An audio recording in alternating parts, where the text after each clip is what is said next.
Hello friends, welcome to my channel. మీకు కనుక ఈ వీడియో నచ్చినట్లయితే తప్పకుండా లైక్ చేయండి.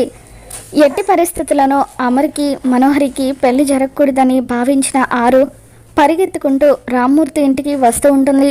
పెళ్లి మండపంలో అమర్ బాధగా ఏదో ఆలోచిస్తూ ఉంటాడు.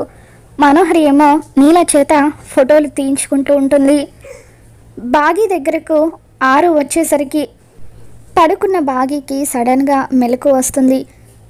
దేవుడికి బాగి దండం పెట్టుకుంటూ, మొదట ఆ ఇల్లాల్ని దూరం చేసి ఆ కుటుంబానికి అన్యాయం చేశావు. నువ్వు చేసిన తప్పుని నువ్వే సరిదిద్దుకో. ఆ పిల్లలకు కాదు నా పిల్లలకు ఎట్టి పరిస్థితుల్లోనూ అన్యాయం జరగకూడదు. నువ్వే ఏదో ఒకటి చేయి స్వామి అని చెప్పి బాగి ఏడుస్తూ దేవుడికి దండం పెట్టుకుంటూ ఉంటే, ఇక అప్పుడు ఆరు బాగి వెనుక నుండి వచ్చి బాగిలోకి ప్రవేశిస్తూ ఉంటుంది. ఆరు బాగిలోకి ప్రవేశించిన తర్వాత చాలా ఆవేశంగా మండపానికి వస్తూ ఉంటుంది.